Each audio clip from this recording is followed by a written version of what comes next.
I'm Howard Wooden, host for tonight's forum for candidates running for state senate. Tonight's show will be aired on Channel 17 and streamed live from Channel 17 website. We welcome viewers near and far to call with your questions for the candidates by calling 802-862-3966. Candidates joining us tonight are Nick Cook, Christopher Pearson, and David Scher. I want to start tonight, guys, by getting an opening statement from you. And I think one of the things we can do, you're going to be held to about 2 minutes here. But let's start with Nick. Please tell us why you're running and what experience you bring to the table. Okay, so hello, I'm Nick. I'm running for the state senate seat.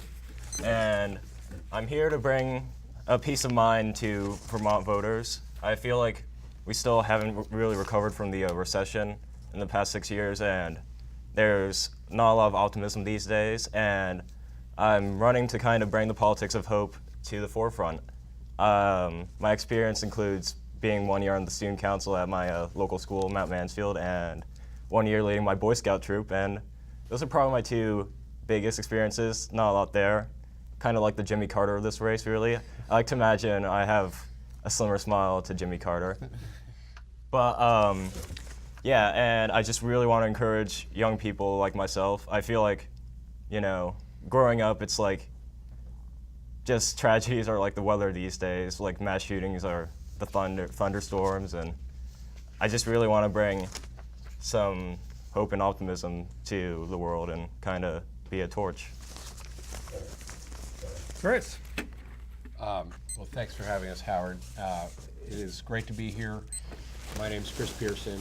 I'm in my 5th term in the Vermont House, and I'm running for Chittenden County Senate, and I would appreciate having your vote. There's 7 of us. 3 of us are here today, but there's 7 total people running for the 2 open seats in the Chittenden Senate District. There's 4 incumbents also running. Of the 7, I'm the only person that has experience in Montpelier. I've been in the legislature for 5 terms. And I have a history, I think it's fair to say, of really trying to push the debate, trying to push what is possible for us to discuss. Too often, I think, you find Republicans and Democrats confine ourselves to a very narrow debate. And I am concerned that many cases that debate does not include things like poverty, things like growing income inequality, the fact that median household income in Vermont is $53,000 household income. So half of Vermonters live in households that are earning less than $53,000.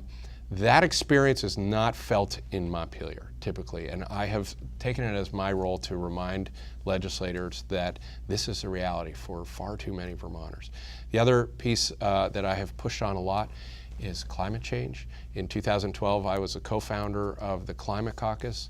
We're now over 40 legislators that meet basically every week, trying to figure out strategies to elevate the issues of climate change. This has got to be a priority, higher on the list of priorities in Montpelier. You know, Vermont's a small state, and some people think, well, we're not going to have a big impact on our own climate. But the fact is the country needs our leadership on this issue, and the solutions we can make work here in Vermont will be copied around the country.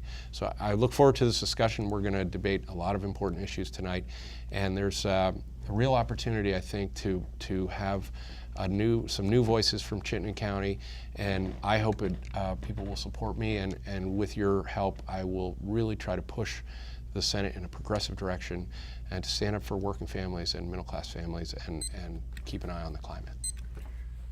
David. Well, thank you very much for having us. I appreciate the opportunity to talk a little bit about why we're running, and I appreciate the exposure you're giving to this race. I serve as an attorney on behalf of low-income Vermonters, and I love doing that work. I love helping people on a case-by-case basis, but the more of that work I do, the more I see issues that are common to many cases, and those are policy issues.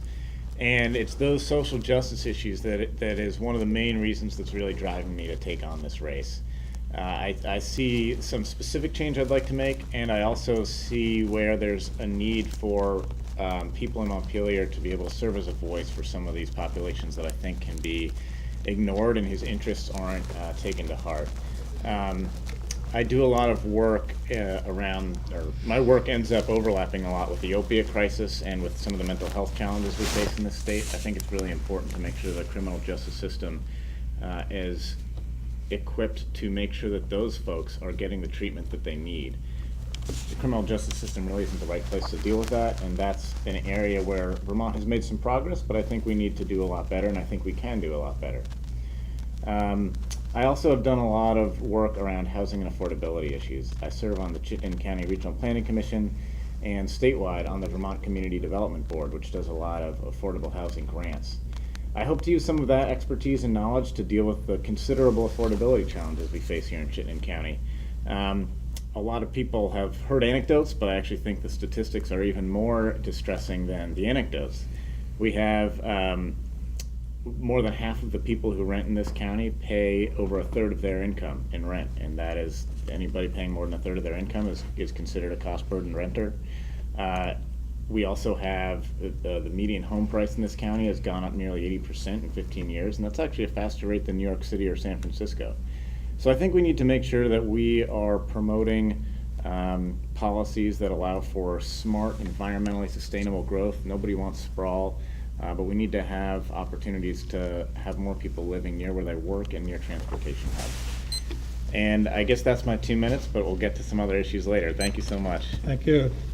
I'd like to start with you, Chris, and talk a little bit about healthcare, and then everyone will get a chance here. Should we still work toward universal healthcare? And what does the next legislature need to do in the next session to improve the healthcare options for Vermonters? Well, so maybe you know, Howard, I'm the vice chair of the House Healthcare Committee, and I've sat on the committee since Governor Shumlin was elected, at a time when a lot of us were very excited about the prospect of Vermont achieving single-payer healthcare. And I fundamentally believe that healthcare is a human right, that we're the only, well, I know that we're the only advanced country in the world, and actually there are many less advanced countries that guarantee healthcare to all their citizens. So I do think we need to keep moving in that direction. And we have to hold that as a goal, because it's not just a goal like as a policy, it's a principle of what does it mean to be part of a community. And in a wealthy nation, part of being part of the community means you shouldn't have to fret about going bankrupt when you get sick. In terms of what we should do, first of all, we've got to get the exchange working. And this has been tripartisan embarrassment, really, and completely unfair to Vermonters. And been very frustrating as a legislator sitting on the healthcare committee, having week after week people that work in the Shumlin administration in, and peppering them with questions, trying to understand why it's not working. The answers are not satisfying. The experience is not satisfying. Until we fix that, Vermonters are not going to have patience or confidence that we can move forward and really be innovators in healthcare. But we do need to find ways, I would say, small, digestible steps to move towards universal healthcare. Healthcare is almost $1 out of $5 in our economy. It's crushing too many family budgets. It hits our property taxes. So we have to keep trying to find ways to control costs and give everybody coverage. But first and foremost, we got to get the exchange fully functional. David? I fully agree that healthcare is a human right and that we need to work towards that goal. In the near term, I actually find some encouragement in the work that the state's been doing around accountable care organizations. Now, this hasn't gotten much press anywhere, unfortunately, because I actually think it's an important piece that is being worked on, and we still have a little ways to go before this comes into play and it's functional. But the basic idea is that we need to move away from a fee-for-service model in healthcare in order to control the costs. We have costs that are rising at an astronomical rate. As Chris pointed out, this hits all the taxes that Vermonters pay in one way or another. When it's a heavy burden on educational expenses, and that hits property taxes, and obviously hits income taxes in terms of paying for the state workforce. But the idea of the accountable care organization is to provide a mechanism which will allow for healthcare providers to move away from the fee-for-service model and still be compensated fairly. And I think that that's actually really encouraging. It's something that I hope to work on and to facilitate in the legislature. And I think that should get a little more press, and hopefully will, as that moves closer to fruition. I agree that the exchange is a very serious frustration. This is anecdotal data, but the reality is I don't know anybody who, including myself, who's been on the exchange and who hasn't had issues with it, and that just isn't acceptable. So that needs to be a priority. But I would say that those two issues are avenues that I see for progress, making sure that we can get an exchange that works, and secondly, instituting the accountable care organizations, which I think is an important step forward. And if in fact those do control costs, and I believe they will, they've been instituted in other parts of the country with some success, that should open an avenue to allow us to move towards universal health care. Part of the challenge with that is simply a cost challenge, and if we can control that, I think we will open an avenue towards universal health care. Nick? Yes, I'm also in unison with all two, and I believe universal health care should be the path forward and is a fundamental human right, as Chris said. And yeah, we need to keep going.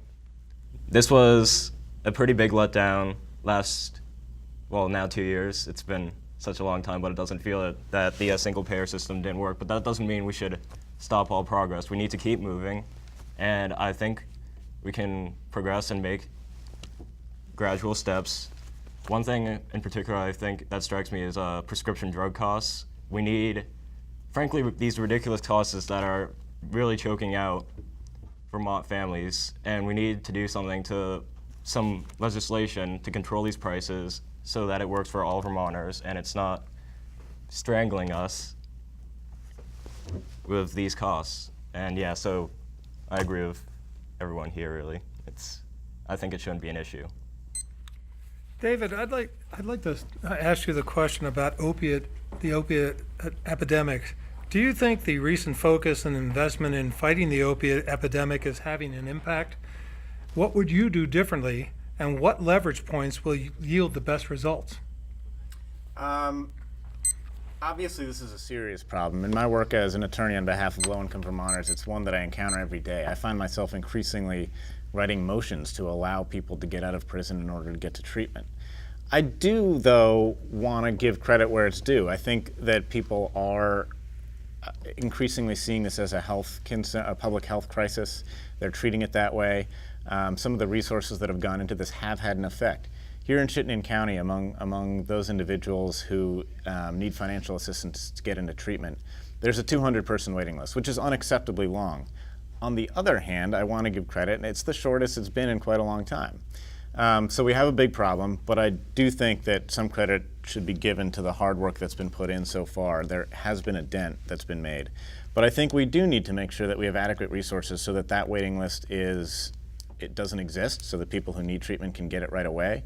And in terms of the legal system, it's important that that not be the avenue for treating addiction. That's not what the legal and criminal justice system exists to do. It's not the thing that's suited to take care of that challenge. And so we need to make sure that we are diverting people out of that system into areas where they can get treatment. Ultimately, that's going to be more cost effective because you're going to have fewer reoffenders. It's going to be better for public safety because you're going to have people who are no longer dealing with a lot of the challenges that addiction brings. And it's going to be, it's simply the right thing to do for those folks who are facing those challenges. Nick? Yes, like David, I applaud Governor Shumlin's recent efforts on this, and Vermont has kind of started to lead the way on this issue, but I believe there's more that needs to be done. We need to treat it as a disease. I feel that this addiction it's an act of desperation, and what we need to do is turn these desperations into aspirations and tackle the root cause, which is poverty and all depression, cynicism. So we need to fix poverty, and we need more treatment centers. That is a major plus. There's currently not enough treatment centers, and the costs are far too high for almost any of these people who need it the most. So we need to focus on first fixing the community, and then fixing the people who are most badly affected by it, and give them the help they desperately need now, I feel. Like, it's such a tragedy for most Vermonters, and it needs to be done with just immediately. I really appreciate something Nick brought up, which is poverty. And you know, people who have stable lives and satisfying jobs and families are far less likely to become addicted to heroin and opiates. And it's not automatic, of course, but you know, when you're struggling and economically, especially, you make compromised choices, and you maybe take decisions that you wouldn't otherwise make, and it leads to crime, property crimes, to feed addictions, and so on. I think I agree with everybody's talked about the waiting list. It's totally unacceptable. You know, we finally have people acknowledging that they have substance abuse disease, and we don't have the capacity to treat them. That's not acceptable. In the legislature a number of years ago, we were learning about this idea of immediate intervention. So, and as David said, you know, this is not a criminal justice problem. It really is an addiction problem. But the best time to get people into the treatment that they badly need is, in fact, when they're sitting in the back of a cruiser and the blue lights are whirling. You know, would you like to go to be booked into jail, or would you like to go get into treatment? Here's an opening we can get you in. I think, you know, there's data that's very clear that that is the time to act, and we simply do not have the capacity, and we don't have the flexibility within our criminal justice system to go there. So I think we need to do that. There are other models around the world, too, that we should look at. In Portugal, they've decriminalized possession of all drugs, of small quantities, and they have diverted resources that used to go to criminal justice and put them into treatment. I have for years now put in a bill just to study that, just to say, hey, could Vermont do something like that? And we can't even get a hearing on that bill. One of the Supreme Court members in Vermont, I cannot remember his name, excuse me, but he has advocated for this. I mean, it's not like some left-wing idea to do this. This is the Supreme Court Justice in Vermont is saying we need a different approach. This year also I filed a bill around using alternatives to pain management, like acupuncture, things like that. We're starting to do a pilot in Medicaid, so trying to divert people from ever getting opiates and painkillers in the first place. So there's a lot of things we could talk about, but there's a quick overview. Thank you guys. I want to remind viewers that you can call in, and the number is 802-862-3966. Nick, I want to start with you on education spending and ask you the question. School funding has been regulated by Act 60 since 1997. Are you satisfied with the quality of education that Vermont students are obtaining? And why are so few choosing to go to college? Okay, well, first off, I am currently in the education system. I go to MMU and I'm a soon-to-be senior, and although I do really value the education I got there, I feel it's a solid education. We can always do better. And first off, we need to help our teachers, and we always can do with more funding for schools. And I think we need to fix the college system. Right now, it's rampant with inefficiencies and empty classrooms, and the state needs to start doing more to fund the state college system. Right now, I believe we're the only state that doesn't really fund its state schools. So that needs to be a major change right now. We're the 46th most college affordable state in the country. And if there's simply no real option for citizens of Vermont to go to college in their home state, they're just going to leave. And that's how we have issues like this demographic crisis, where there's a widening gap between older and younger Vermonters. Chris? So it's pretty tough. Education. Yeah, I know what we're talking about. It's pretty tough to talk about schools without talking about property tax. And when you campaign, when you go door to door, property tax is probably the most recurring thing that people talk about. And frankly, that's a very legitimate issue, and I want to talk about that quickly. But the heart of your question was about quality education and the affordability for higher ed. And the problem is that in Montpelier, we talk about the property tax because that's on constituents' minds, and it prevents us from talking about quality issues and academic rigor. And we simply don't think we have the money. The mindset in Montpelier is that we don't have the money to make college more affordable for Vermonters. One of the great, and I believe enduring, pieces of Bernie's campaign this year for president is he has thrown down a marker that college education and public universities and colleges should be free. And no one can take that back. That idea is out there now. You see it being debated in the governor's races in Vermont, and I think that's very promising. And in fact, it would not be an enormous financial lift to get there, and we've got to do it because we're robbing young Vermonters of the hope of a college education. I remember asking a group of 8th graders if they knew whether or not their parents were worried about paying for college, and a lot of hands went up. And I think we're cheating those kids out of we're robbing them of motivation in high school and cheating them of the potential to get higher ed. So I do have some thoughts on property tax and specific reforms, and I think we are generally doing well in our high schools, but as long as higher ed feels so unattainable for such a big portion of the population, you're depressing motivation in high school, and obviously the numbers speak for themselves in terms of our kids actually graduating from 4-year universities. David. I think that one thing that we really need to think seriously about is also inequality in educational opportunities throughout the state. I think it's generally true, I certainly agree with what's been said, that we need to focus on making sure that Vermont students have a clear avenue towards higher education, and that's something that is obtainable. I fully agree that in the same way that we decided a long time ago that grades 1 through 12 need to be something that is universal. I think it's now clear that in the modern economy, it's grades 1 through 16 that need to be universally accessible to anybody who wants to pursue education, a full education.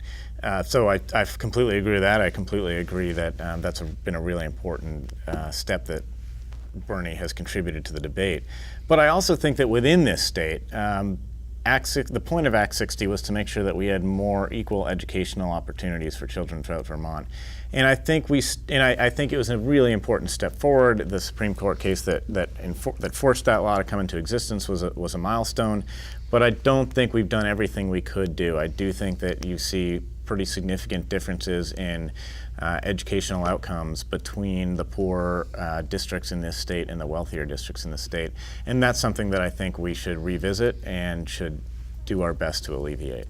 Wasn't that the purpose of Act 60, was to kind of It was. equalize the funding so that would never be the reason why inequality was existing, correct? That's exactly right. Okay. That was the purpose of it. Nick, I just wanted to know, what are your plans after high school? Well, originally I was not planning to go to college in Vermont, and cost factored into my mind, and also I felt like the schools that were available didn't really suit where I wanted to go in the future. I'm looking more at the Washington, D.C., New York area, and I feel like that's a tragedy because I love this state, but I feel like none of the colleges available can really suit my needs. The only one at this table is still in high school. I want to change the subject a little bit and start with you, Chris, and talk about energy. Yeah. Should the state continue to embrace wind, solar, hydro, and at what scale, and what actions would you take to meet the state's energy needs? Yes, the answer is yes. We must continue to embrace alternative energy and renewable energy sources of all kinds. It's sort of akin to asking, is climate change real and is it a threat? It's incredibly real. It's a very real threat. I have 2 kids. Our daughters are 3 and 5 years old. And if you look at recent climate agreements and materials produced by the worldwide authority, and I think about the twists and turns that a bill takes through a couple of committees in the House and Senate to become law. And these are documents vetted by all of the countries in the world. And you look at what their conclusion is. The conclusion is, in 50 years, we need to be in a radically different, sustainable energy universe. But in order to get there, we need to make drastic changes, like by the time my kids are out of high school. So I think about that a lot, and to me, I watch them growing. I can't believe I have a kid going to kindergarten already. It's coming fast. So I think we have to be mindful about different needs and tensions in communities, but I also think I have a history of trying to push the idea of public ownership of power. In countries that have done a good job embracing alternative energy, renewable energy, they have often community ownership. And so you don't say, oh, look at those ugly windmills, or look at this solar panels everywhere. You say, hey, check out my windmill. You know, I paid $200 and I own a little portion of that windmill, and I own some of that solar farm. And that way we start to embrace it together. And that's the only kind of strategy I can think of that will help break down some of these divides and actually contribute to an energy future that will be sustainable and something we can be proud of, will be part of our economy, and locally controlled and owned. And I think some of the solutions are right at our fingertips, and I hope we'll embrace them. David, what are your thoughts? I mean, I absolutely think that climate change is one of the defining issues of our time, and it's something that we have to address. And that given Vermont's history and our character, it's something that we should be leaders on. As Chris was referring to, there has been some considerable controversy in the state around renewable energy siting issues, around local control. I think that the bill that was passed recently made some important steps to deal with those challenges in terms of allowing there to be a little bit more local control and local input. But I think ultimately we have to make a commitment as a state to say we are going to be leaders in this. We believe that clean energy has to be our future, that climate change is real and is a desperate problem for the country and the world. And so I fully agree that we should be doing everything we can to promote renewable energies in the state of all kinds, and I will work to support that in the State House. What do you think, Nick? I agree once again with everyone here at this table. Climate change is the defining issue of our time and will most certainly affect my generation and the generation of my children and grandchildren. And I believe that Vermont needs to be a leader in climate change action. I personally seek to make Vermont 100% renewable energy powered by 2030, and we need to do everything we can to move past fossil fuels, and that includes giving incentives to people, more tax write-offs and such, and helping our most vulnerable ascertain a much more clean and energy efficient lifestyle. Guys, we have time for maybe a couple more questions. So, David, I'm going to start with you, and this is really just talking about this because everyone's referred to the state senate and how it works there. There's a growing resistance from communities in Chittenden County towards the Vermont gas pipeline project. Where do you stand on this project? I mean, I think that the way that company has behaved as a corporate citizen is completely irresponsible and isn't really deserving of the trust of the people of Vermont at this point. The costs have grown, astronomically since it was first proposed. I think that's a very serious problem, and I'm not sure that we can trust them. In terms of the environmental, and for that reason, I'm highly skeptical. Now, the reality that I also want to make clear is that I don't believe that the state legislature has any further role to play in that pipeline. So, in the position that I'm seeking, I'm not sure that I have much say in it. I'm pretty sure that legally I don't have any say in it. But I think that Vermonters are right to be skeptical of that project. I think in terms of from the environmental folks I hear, there's an argument that, hey, at least we're moving towards a slightly cleaner fuel. And I understand that, but I also think that it's still a fossil fuel and it's not the long-term solution, and we're putting in a big chunk of infrastructure for something that we are hoping to make obsolete in the next few decades, and that's not the right way to go about it. What do you think, Nick? I agree with 100% with David. I do not think it's the right way forward. I do not support natural gas really for moving forward because it just simply is going to put more carbon in the air. We need to focus more on solar farms and hydropower and also wind when it's best made use for the environment. And I agree with the community that it's not really a good project and it shouldn't be the future of Vermont energy. What do you think, Chris? Yeah, I tend to agree with the panel here. I wish we'd done it 30 years ago. And I got to acknowledge that I live in Burlington and I heat my house with natural gas, so it's not lightly that I wish to say that no other neighbors in Vermont shouldn't have this option, which is relatively cleaner burning and more affordable. I think we need to find affordable solutions that are not dependent on fossil fuels, especially on frack gas.